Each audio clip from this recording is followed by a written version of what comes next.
Question 5. We've got a new circuit. Can you see it? It's different this time. Now this is a series parallel circuit. Q5. Well, they've all been series parallel. Oh, well, no, they haven't. You're absolutely right in what you say.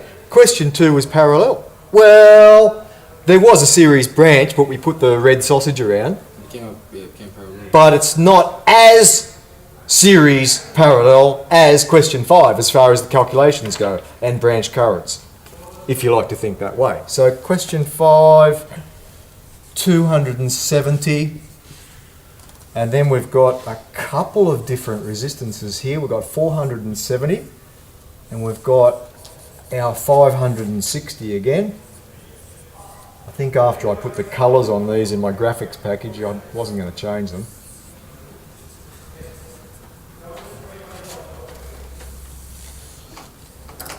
And that is still 24 volts.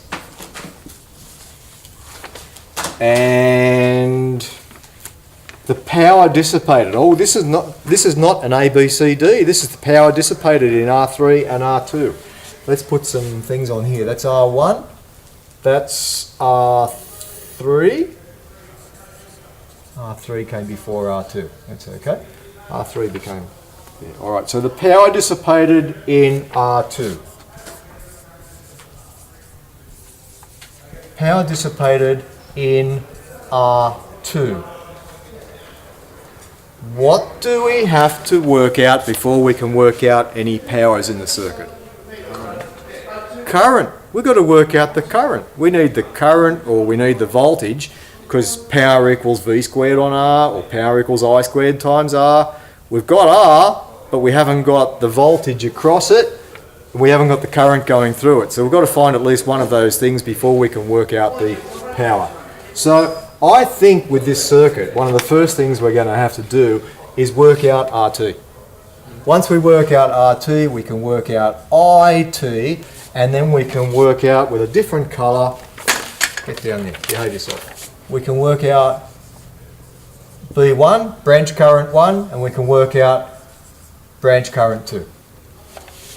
Which the sum of the two of those adds up to the total current, IT. So, let's work out the total resistance. We've got 560 in parallel with 470. 560 in parallel with 470. Alex, did you work it out? Or maybe Leon. I haven't asked Leon yet. Leon, did you get that one? Yeah, I did it, but I didn't get it. You got the wrong answer. Can you do it now? And by the way, Leon, which way would you do this? Would you use the sum of the conductances, like the 1 on R1 plus 1 on R2, or would you use product over sum? For R3 and R2, you use product over sum. You would have used product over sum? I like to use product over sum. Erin, what did you get for it? You're doing it now before I pick on you. So 560 times 470 divided by, that was that 1030 thing, wasn't it? It's 255.53. Oh, geez, am I going to trust him? Yeah, I think that's right. 255.5. We worked that out once before, didn't we? Yeah. Yeah, 255.5 ohms. And then that parallel network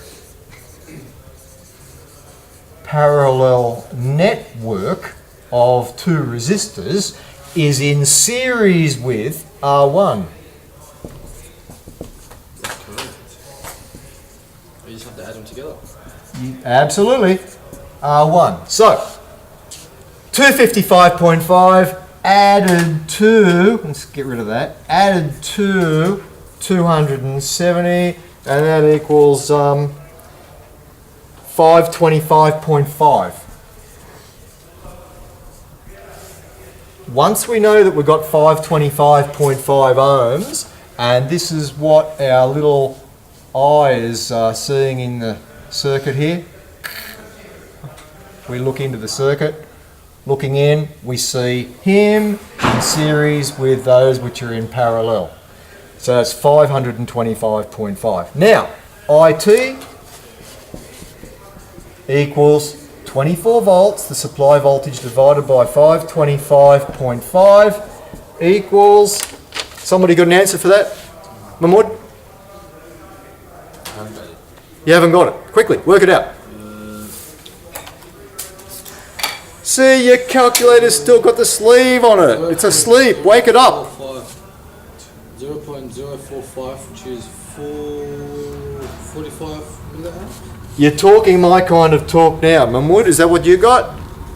Come on, press those buttons, make them fly. 255.5 plus. We already did that. We've got 525. 24 volts divided by that. Quick, Okay. 24 make me happy. 0.04. I don't know whether I can believe 0.04. You're sort of kind of in the ballpark, but I wouldn't write that down and run with that. Okay. Can you give me some more numbers? 0. Milliamp. 0.04. Is there another number? 5. Well, that would make a huge difference because this is in whole amps. Can you express that in milliamps? No. 45, I think it was 45 actually, 0.6 that's the one. milliamps. There was another 6 that followed there. So if you'd just written down 0.04, you would have been looking at 40 milliamps compared to 45.6 milliamps. That would have made a huge impact on the answers.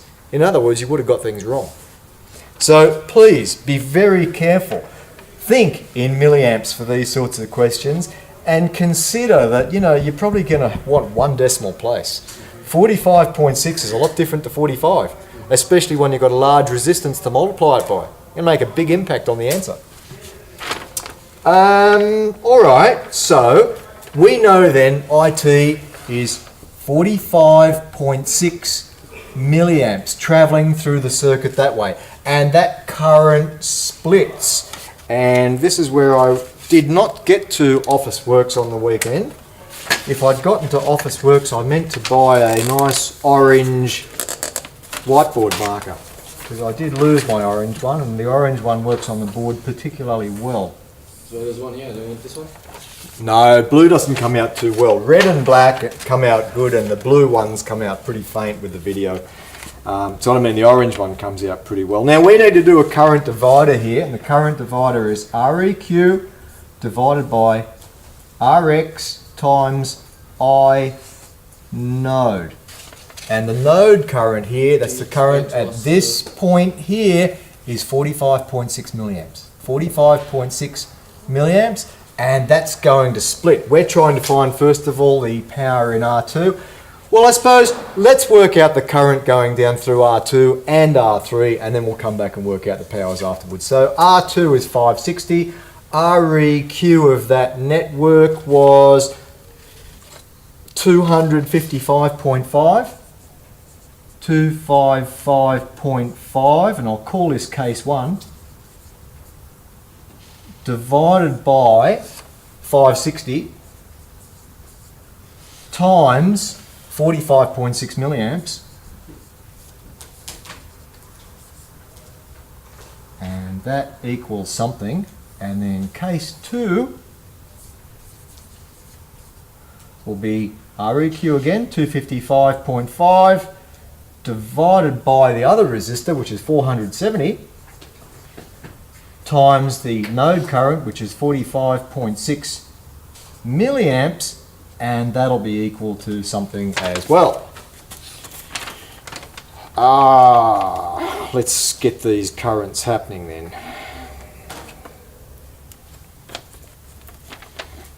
Two 5.5 divided by 560 times 45.6, will all be in milliamps, 20.8 milliamps. And the other case 2 will be 255.5 divided by 470 times 45.6 24.7 milliamps. Now think about it, what do those two currents have to add up to?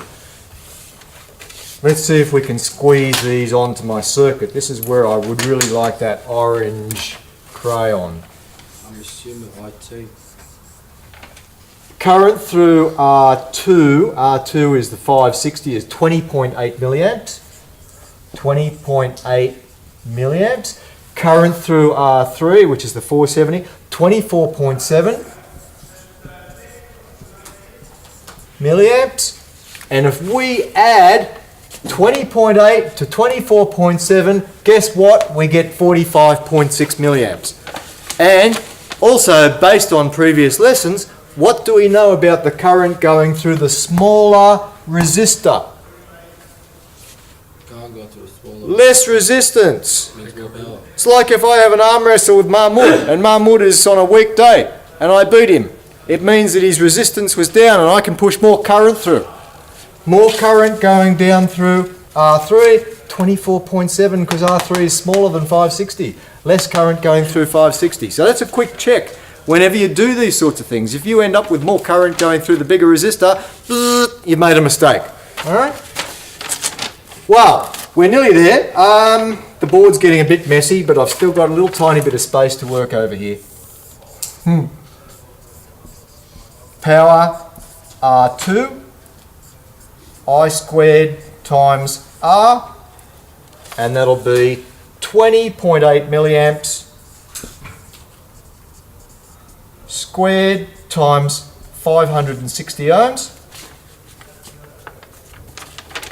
and that'll be equal to 243.1 milliwatts.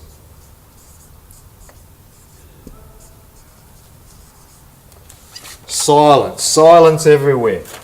Get your calculators out and do it. See if you can prove me wrong. See if I'm correct or not. 20.8 milliamps squared. 0.0208. Where's the squared button? There it is. Shift squared times 560 equals 243 milliamps. With a bit of a rounding problem there. Yeah, 242 milliamps. I think my other answer I did using V squared on R. I came into the problem a slightly different way and I'll show you how to do that.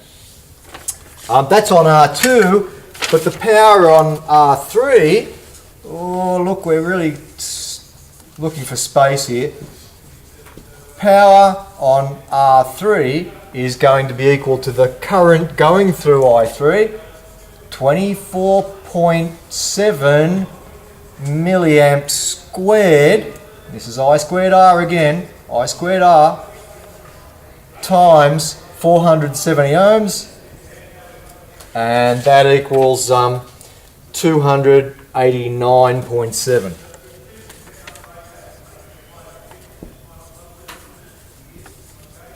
My God, there might be a small rounding error there because, like I say, I did do this a slightly trickier way, which I'll show you. And look, in saying that, I might also ask, I will also ask, did anybody else do it a different way? Did anybody else that got it? Actually, I don't think anybody got it correct. Did anybody get it correct? No. Sounds of crickets chirping. Okay.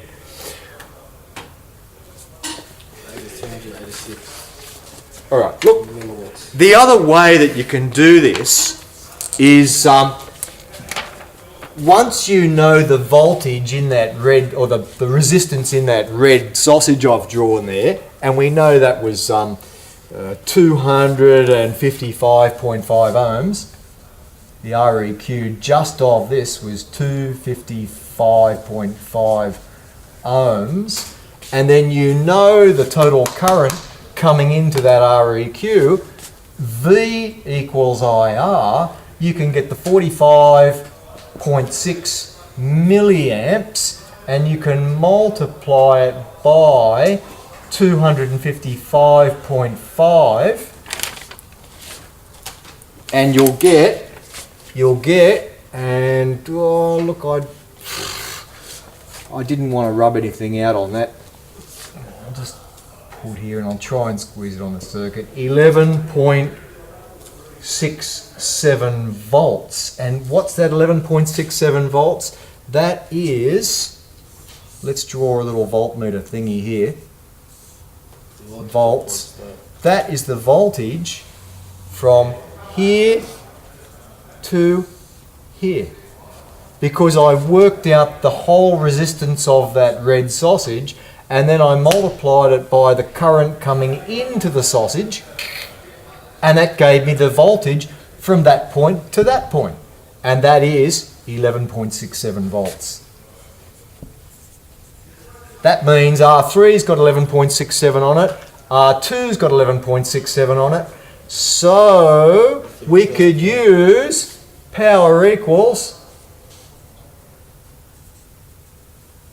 V squared on R. So I can use the 11.67 squared divided by 470 to get that power. I can use the 11.67 squared, because it's also the same voltage across that, because they're in parallel, divided by that, that resistance there.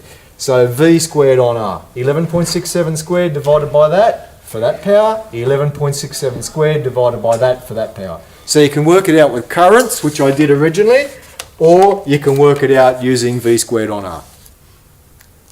How do you find the R1, sir? For the power for R1?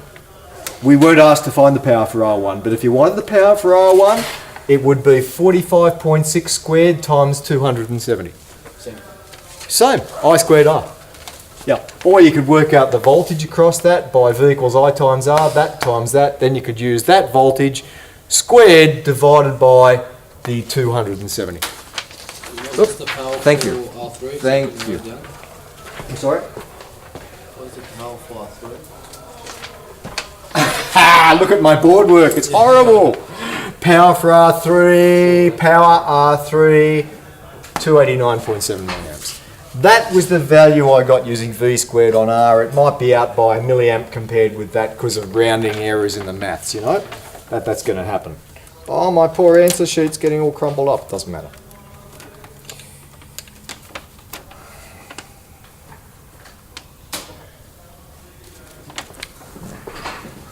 We've got to move on. We've got to move on. This is taking a long time to get through. Can we go on to question 6? Yep. This was a big question. Are we okay to go to question 6?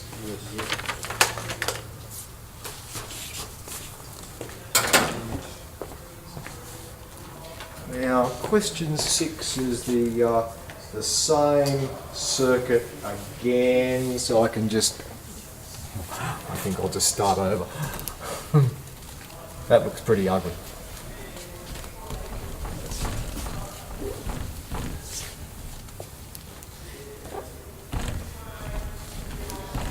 There might be a couple of tiny notes missing off that one. I did notice I went a bit over my line on top of the board.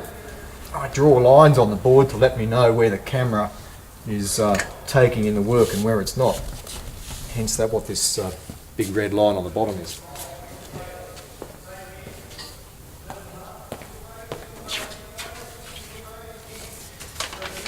Question 6. Like I said, it's the same circuit, but it's quicker to redraw it than it was to try and fix that mess I had on the board before. Resistor, resistor, resistor, current meter. Back to there, 24 volts plus 270 and 470 and same, 560, yeah. Just had to check those resistors. Current in R3. Guess what? We did that in the previous question. Current in R3. Because the first way I answered that with the branch currents before, we had 45.6 milliamps flowing in the circuit. That 45.6 splits to be branch 1 and splits to be branch 2. Just to do it again, I'll put that, as I call it, the red sausage around those two resistors. they had an REQ of 255.5 ohms, and the current divider rule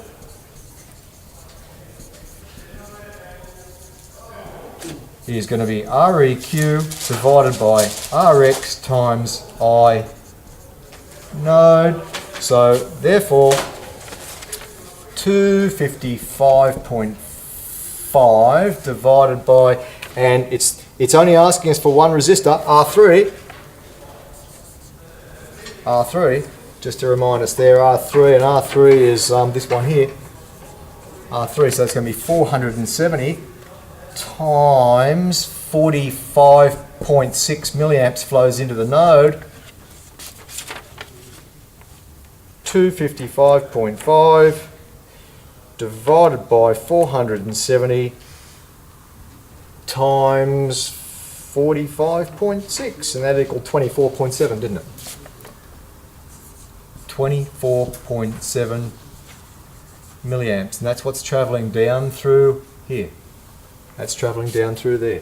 And then the current travelling down through there. Hey, look, if you're a bit smart, do you need to use the current divider to work out what's travelling down through the 560 ohm?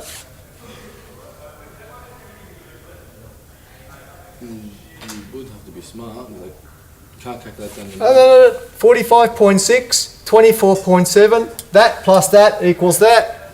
Do I need to use any fancy maths then to work that out? Oh no, you subtract. No, you Oh, subtract. thank goodness. Thank goodness somebody said it. One you don't have to use. Oh, I'm saved. I was going to bang my head on the board there for a minute. 45.6 minus 24.7 equals 23.9, was it? Is that what we had before? I forget now. I've rubbed it out. Whatever it is. You can work it out anyway. What is it? 45.6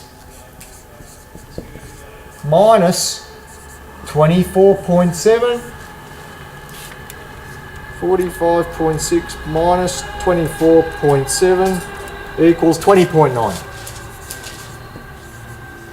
And that's what's travelling down through here. 20.9 milliamps. So how did you find 45.6? 45.6 was based on the whole resistance, remember? We had that resistance plus that resistance, 24 volts divided by, so him is I total, and I total is equal to V supply. Here's the supply voltage divided by R total.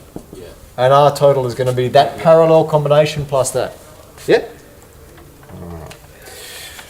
We're getting there. Question 7.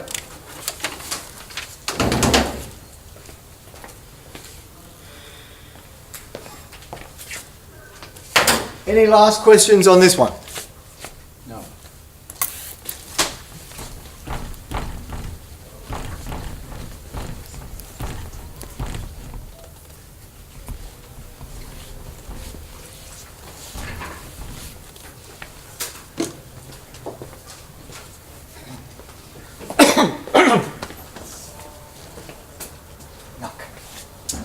Nick.